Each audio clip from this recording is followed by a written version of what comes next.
Good morning and welcome to Purpose Driven Finances, where our focus is helping you use your finances to achieve the purpose and plan for your life. And now here's the host of Purpose Driven Finances, Allan Molina with Serwus Capital Management. Hey, good morning. This is Allan Molina, your host of Purpose Driven Finances, president of Serwus Capital Management. How is your glorious Saturday going? What a great day. I love autumn. It's just I woke up this week on Friday. I have a valley below my house. It was nice and foggy. It was just a great time. Went for a walk. But I'm sitting here, Rich Roth. I think you need to text him and say, hey, how was Aruba going? Did you bring suntan lotion? Or I tell you, Mary, have you ever seen the picture? Wait a minute. I said your name before I introduced you. Okay. Rick is gone. Not Rick. Rich is gone. And folks, you need to ask him about his pommel horse pictures. Have you seen the pommel horse pictures? I'm trying to find them. Where he's wearing his white tights? I haven't seen that. Those are legendary. Yes, they really are. So folks, text him. I know some of you in the fantasy football league, text him. Hey, let me see you in the white tights. Come on, give him a hard time because he's not here. But I'm sitting here with Mary. You're doing I just look forward to a great show. Well, me too. Usually, you do a great job. Usually, I am at home on Saturday mornings listening, enjoying purpose-driven finances and trying to figure out what my number is. Right. But today, I actually get to be with you for purpose-driven finances. Exactly. So I'm honored. Now, I appreciate that. Now, Mary, I do tell everybody that I tape it early, so they know you're chilling back in your fuzzy slippers. Okay. But because I used to try to make believe that I was actually taping it live, but I just couldn't keep up this stick, and I would always mess up.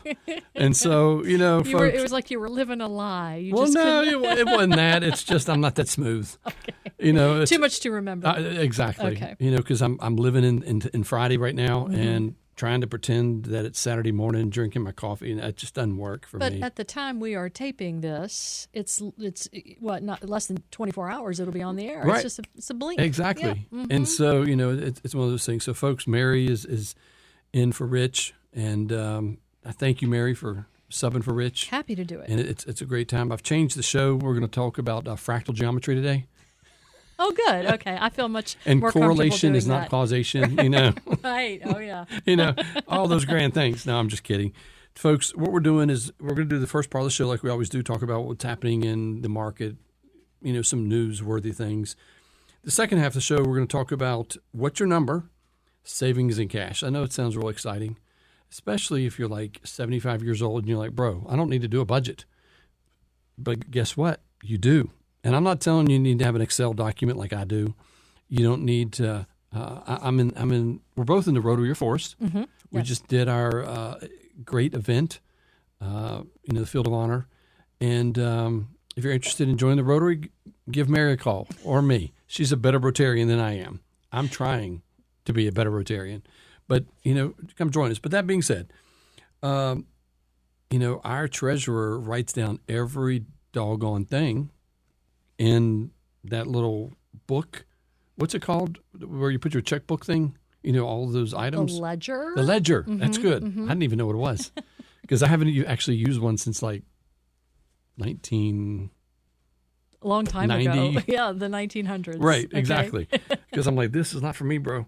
So that being said, and we're not talking about that ledger and that specific, but because our goal is what's my number for my savings and cash and what to do with it. That's the second half of the show. So Mary, I don't expect you to know all this simply because you help run a radio show, and you don't sit there looking at finance news all the time. Am I right? Mm-hmm. Yes. You probably have things that you're very excited about. We won't get on the air, but right. But I don't know if you heard, but Trump several months ago did an executive order to put crypto in retirement plans. And what I mean by a retirement plan is like a 401k, 403b, things such as that. And because generally what ends up happening is retirement plans, they're almost like the redheaded stepchild. And listen, folks, I'm a stepchild and I'm redheaded. So it may not look like it, but I used to have red hair. Okay, so I can make fun of myself. But But what ends up happening in retirement plans is generally you're not that diversified. If you're in a small plan, it's usually more expensive. So what they've done is then in the past week, about 7 or 8, 9 senators or congresspeople, let's say congresspeople, wrote a letter to the SEC in order to actually put or make it allowable to put crypto in 401ks and things such as that. They can be in IRAs through ETFs of Bitcoin, Solana, which is new, which I haven't done, but also Ether or Ethereum, whatever. And I'm going to put you on the spot, Mary. Aren't you glad? What's your view of crypto? I don't know much about crypto at all, I have to say. In fact, my adult children who are in their 20s know an awful lot more about it than I do. Exactly. And they're talking about it in their investment plans and things like that. Well, that's good. Well, the thing about crypto is it really trades like a commodity. And the reason I say it trades like a commodity is because oil is a commodity. You use gas. And it goes up and down rather volatile. A lot of stocks, bonds aren't very volatile. Stocks are more volatile. Currencies can be somewhat volatile, but you're not going to see 2, 3, 4, 5. With crypto, you can see ginormous swings. And so the issue that they're concerned about with crypto is twofold. One, is it really an asset? Is it something that you can invest in? The issue there is, have you ever thought about the U.S. dollar and the value of a dollar? I think about my lack of U.S. dollars in my account. I love that. Same here. And we always want more U.S. dollars. Sure. But, sometimes I talk to people who are like on the spectrum, not the autism spectrum, but the spectrum of politicalness. And they're like, the U.S. dollar, it's going down the tubes. It's not worth much, things like that. But realistically, even the U.S. dollar only is valuable because we as people put value into it. Right. I don't know if you heard about the tulips, I think in the 1500s. They would sell tulip bulbs for the value of a house or 1 year's salary. It was a tulip craze. It was like .com, but for plants. It was amazing. But then all of a sudden it just crashed, and it caused a lot of heartache. And the reason I bring up that is crypto, there is benefits of it, but realistically, everything that we have is valuable just because someone values it. You are a healthy individual. You take care of your body, your life. You're healthy. Do you have sugar in your house? Yes. Well, you do. That's good. Yes. Can you believe it? Do you remember? Wait, do you remember? You just slapped me with that. Do you remember learning that back in the day they would lock up sugar and salt? Now it's like, we don't care. Right. Yeah. And so it's really what the value of people have. And so the biggest issue of putting crypto into retirement plans is there's going to be some people who are very stupid. Is that a politically? You had to search for the word, and right. That's a good word. Yeah. What they're going to do is they're going to put 50% of their investments in Bitcoin or Ethereum, and then they're going to be like, "Bro, we're down 50% in 2 weeks," and they're going to cry and then sue somebody. You don't do that, folks. You don't do that. And what you do is you put a small percentage, and what it does is in your retirement plan, it will. There's something called modern portfolio theory. It's Dr. Markowitz won the Nobel Prize of Economics in 1992. It's really diversification. You put risky assets in a portfolio, and it actually lowers risk, increases return. Counterintuitive. That's what this is. So if you have it available in your 401k, 403b, you can easily do it in your IRA. Do a small percentage. 3, 4, 5, 6%, somewhere in that range, just a small percentage, because it will increase your return and go from there. Now, Mary, one thing I want to tell all the listeners, because I know there's some business owners. And the business owners, if your financial advisor or firm is not willing to allow you to do crypto, but the government is, and I'm saying a small portion, not a large portion, a very small portion, give me a call, because I've designed some retirement plans for some 401k, 403b, extremely low fees, very diversified, and provides you with great service. So that's about the retirement. I mean, not the retirement, crypto, inflation. Let's talk about inflation. Yeah, that's so exciting, isn't Yeah. it? Woo woo. There was a lady on Fox Business yesterday. You ever heard those people, Mary, that they were great people to interview? I mean, they were just great. Mm-hmm. I mean, you do a great job interviewing. You've interviewed me. Well, you do a great job here. But I'm talking about those people who, I mean, they just give a great interview. Yes. Okay. Yeah. Yeah. Yeah. Mm-hmm. This lady, I know where she came. She came from another firm, a firm that I'm very familiar with, and she was. I'm not. You know that old story. The tangled webs we weave, trying not to deceive. Yes. When she first wasn't we practice. right. Good. See, I don't know all that. She wasn't trying to do a web in order to lie, but all of her stories were so homey and so nice. But her advice, like on inflation, she says inflation is still up, and it's not going down, is it? And I wanted to say, well, you don't want deflation, because if you have deflation, that's a very nasty cycle to be in. Mm. What you really want is 2 to 3% inflation, and not inflation spikes that go for an extended period of time, like we did, after COVID. Mm-hmm. And so PCE came out on Friday, and PCE it came out in line. CPI, which is the normal inflation that you and I pay, it came out a little hotter. And it's expected, I believe, next month inflation will be reported at 3.13. I think that's the number. Mm-hmm. But it's going higher. Inflation's going higher, and it's going to impact your savings, your cash reserve, and household budgets. We're done with that. And we only have like a minute and a half. Now, Mary, you got, and I apologize, I don't listen to all of your shows because you have so many. Mm-hmm. And it's a lot, many hours. Right. But did you guys report on the vaccines or talk about them? We haven't been talking a whole lot about the vaccines. Did you talk about Tylenol?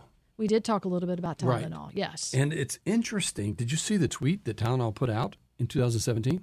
What'd they say? Don't use our product during pregnancy. I could show it to you. Mm-hmm. I found it. And I don't know if you saw it. But I was surprised. And people were like, this isn't bad. Then you have some people on the same political spectrum taking Tylenol to prove that it's. Oh, I'm like, come on, bro. Mm-hmm. What are you doing, sister? Come on. What are you proving? What are you doing? But the reason I bring it up is I'm not saying that you need to not take vaccines. I'm not telling you to take vaccines. I'm not telling you to take Tylenol, not taking Tylenol. What I'm going to warn you about is there's probably going to be some litigation around Tylenol and around vaccines. So if you're investing in companies and healthcare companies that produce or own the rights or the patents for these things, you need to be cognitive of the risk that you're taking. And Mary, I have met people who are like, I love this company. Let me give you an example. I love stories. You like stories? Yeah. Oh, yeah. Good. And these people are probably dead. And if they're not, they're probably not listening. And if they are, they won't know who they are because I won't give their names. Okay. Because I don't remember their names. Okay. But they had a tremendous amount of stock in Circuit City. When Circuit City was over by Thomas Road Baptist Church and Liberty University. Mm-hmm. A lot, like $1.5 million worth. Oof. I mean, and I think they worked there or something, middle management. And they were like, Allan, we like you as a financial advisor. We like you to, but we need you to do an analysis of Circuit City and tell us what you think. That's dangerous. Because as a sales guy, a guy who's a financial advisor wants clients, what are you going to do? So I said, okay. I said, just be prepared for the truth because I'm a straight shooter. Mm-hmm. I went to Circuit City. I don't know if you remember Circuit City. It was dark, dusty, service was bad, and things were expensive. And I said, it's probably going to go bankrupt. And you need to sell. Guess what? they didn't follow your advice. They didn't become a client. Oh, they didn't become a client. And they didn't sell, at least to my knowledge. And it was a significant Big portion. mistake. And so I'm hoping they sold outside of me because I said, look at Best Buy. It's bright, it's cheery, it's clean. People help you. And all I'm saying is you need to look at the litigation risk around the vaccines and around Tylenol. I'm not an expert. I'm not trying to be an immunologist or a whatever doctor. Yeah, this has really nothing to, like, everybody likes to sit around the table and debate vaccines and everything, but this is practical when it comes to they're going to face some financial uncertainty. I would expect so.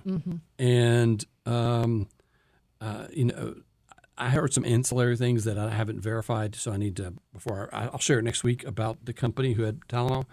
But folks, I like to talk. Mary likes to talk. We've actually gone past the halfway mark. That's okay. You go get a refill of coffee, go to the bathroom, whatever you need to do. Give me a call, 434-316-0246. Come back after a minute, and we're going to talk about what's my number, savings and cash.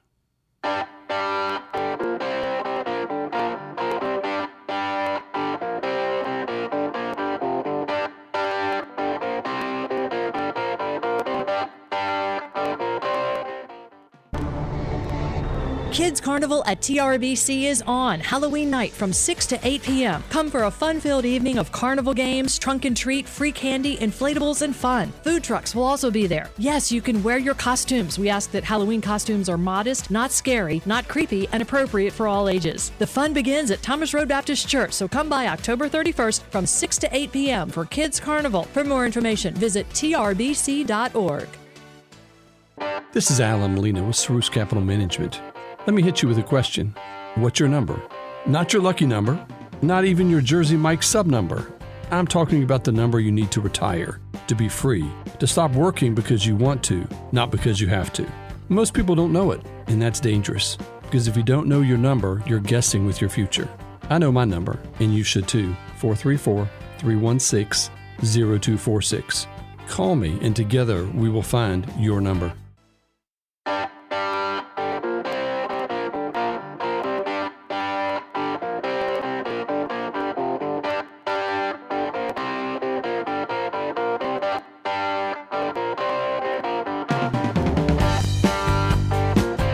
Hey, good morning again. Allan Molina, your host of Purpose Driven Finances, President of Spruce Capital Management, helping you achieve the purpose and plan for your life through financial planning, portfolio management. Hey, we've had a lot of people give us a call in the past month, 6 weeks. It's been a glorious event. Done a lot of financial planning. Been asked questions that I didn't know that I had to go research, questions I knew, but I want to really help you, and I want to help you get where you want to go. So give me a call, 434-316-0246. Sitting here, Rich doesn't like me calling him my bestie. I'll call you my bestie, just for the show, but he doesn't like it when you call him your bestie. Yeah, he's like, Allan, don't you ever do it again.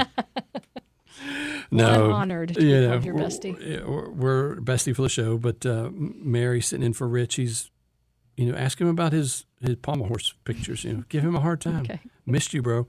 So we're talking about savings and cash and budgets. Now, Mary, what do you think about budgets? Savings and cash and budgets. Oh my! What do I think about budgets? I think they're difficult to live by, but you probably should. You should. But I don't like them either. You don't like them? Okay. I don't like budgets. And I'm not talking about from a financial planning perspective. I'm just talking about personally. I don't like a piece of paper telling me, no, you can't buy that tool. Or no, you can't buy that whatever I want to buy. One of my dreams is I want to own a C8. What is a C8? It's a Corvette. A Corvette. Okay. The most recent version of it. It's glorious. Okay. You should watch the 45-minute movie of how they designed the C8 and the sounds of the exhaust and how they tuned it to go into the cabin. Oh, it's a glorious adventure. There's no way I'm going to watch that. It was so good. It goes through the mountains of West Virginia. But I admire that you want to do that. Yeah. And also that you're not one of these advisors who's just saying, don't spend any money. Don't ever spend any money, ever. Exactly. Because realistically, if you don't spend your money, how are you going to achieve the purpose and plan for your life? Right. Now, unless you want to be that guy or gal who is like, I want to die with $8 million in the bank and I want to live in a truck or in a van by the river. You know, there's those people. You know, I died with $8 million, but I lived in a van by the river. Well, that's great. I appreciate you, bro. And your heirs or the charities who get your money will be happy that you lived in a van by the river. You know what I'm saying? You know, I hope they had a fishing pole because, you know, not many people go visit you down by the river. You know, it's like, is it a white van? If it's a white van, you know. A sketchy white van. Yeah, I'm going to stay away from you, bro. Okay, that being said, I don't like budgets either because I don't like, but realistically, I learned that you have to be within, at the end of the month, if you made $1,000, you shouldn't have spent $1,001 because, you know, I don't know, you know, I have no idea about your financial life in the sense of, you know, you guys' income. I'm not asking that on the air or how you were raised, but at certain points in my growing up, I was on food stamps. You know, I don't know if you ever got the cheese, the government cheese. I heard of that. It was so good. I wish I could find it today. You know, it was so good. I loved it. But the reason, and we're going to get to it, is I had to learn that I have to live within my means, and it was a tough thing I had to learn as an adult. But here's why saving still matters, and we're going to flow through these and get to some meat of it in the third section. Why savings matter? Because the savings rate in America is at historic lows. What I mean by that is the savings rate as in how much people save. I believe some of the recent things that I've seen is between 2 and 3%. That's total savings. That's not very much.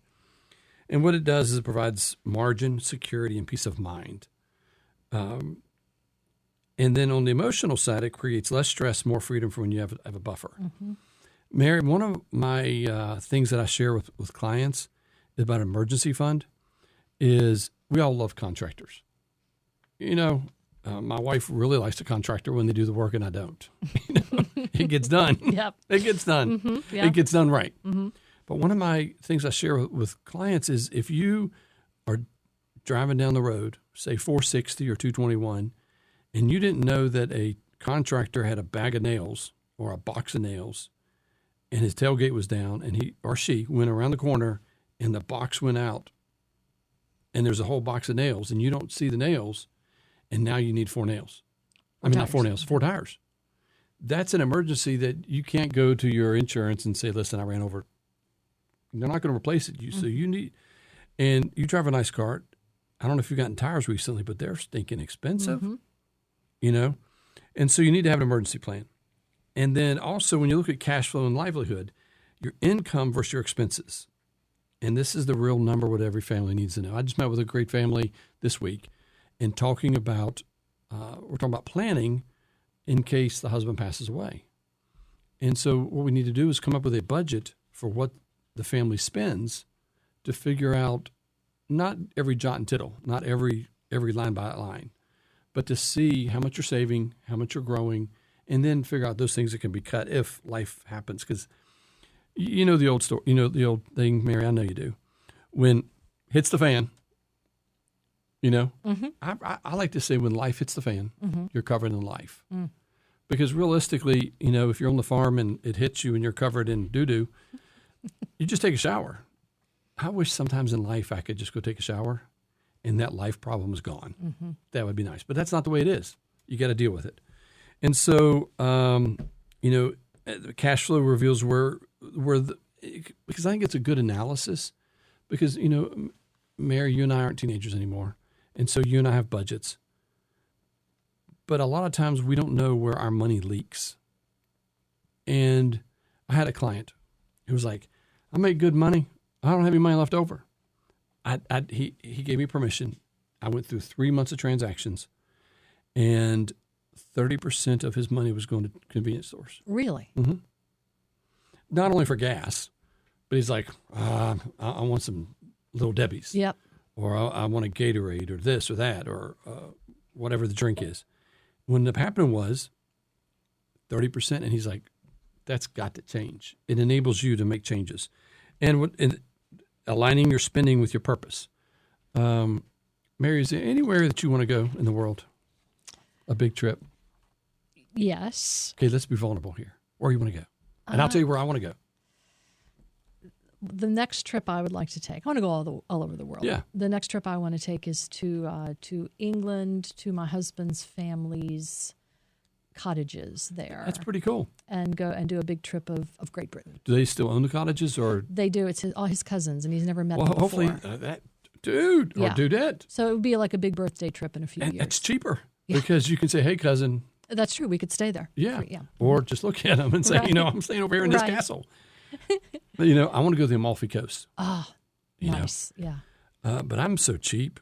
I was talking to a person who's been there like 20 times. The room's off. I mean, to stay, it's like $1,000 a day. I'm like, bro. You don't think you could do it, huh? I would feel guilty. That's bad. It's not right. But I'm just like $1,000 a day. I don't know. But if it's, I've heard also if it's on peak, it's like $1,700 a day. Right. And then you don't have anything. You've had a wonderful memory, but you don't really have anything to show for it. Unlike with your car, your Corvette, at least you have. Pam, are you listening to Mary? She is so wise. She is so smart. Mary, I like that. I'm going to put that on my ringtone for Pam on her phone. Okay. Happy to help. Thank you so much. But let's get some practical framework. We talked about savings and budget, why we need it. Because, the reason I brought up that is you going to England, me going to Amalfi Coast, or even my Corvette, is how you pay for it? You said 2 or 3 years. 2 or 3 years from now, you can easily save up the money, do $100 a month, $200 a month, whatever the number is, do some financial planning. And what it does is it brings peace of mind and comfort that says, hey, I'm going to England or me, the Amalfi Coast. Right. I have to save for the next 23 years, but besides that. But let's get some practical framework of what you should do. The emergency fund. This is, I don't like them to say, I did some research and I don't like it to say 3 to 6 months of living expenses. That's not an emergency fund. That's I lost my job fund. When I look at an emergency fund, I'm looking at $1,000, $1,500 to $2,000.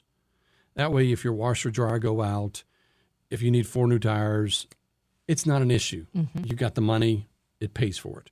But if you're looking at 3 to 6 months of living expenses, that is when life hits you in the fan and you got to find a new job. That's not really an emergency. I mean, it feels like an emergency, because, a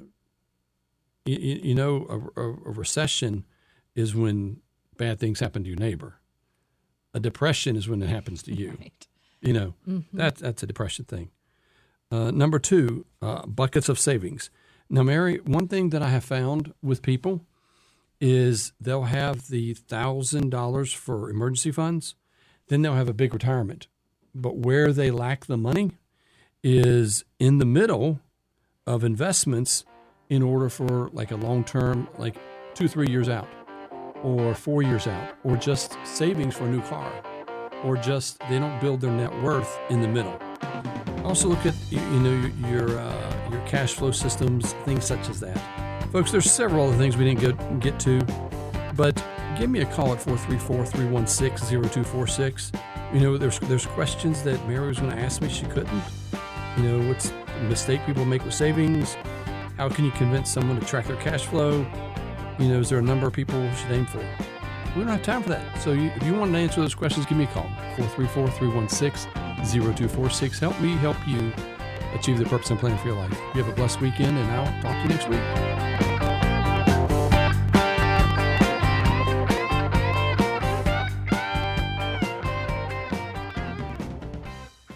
Returns for illustrative purpose. This is not a suggestion to buy, sell, or use a platform. Only will a suggestion occur after a meeting to determine goals, risk tolerance, and time horizons. Investments involve risks and no guarantee of future results.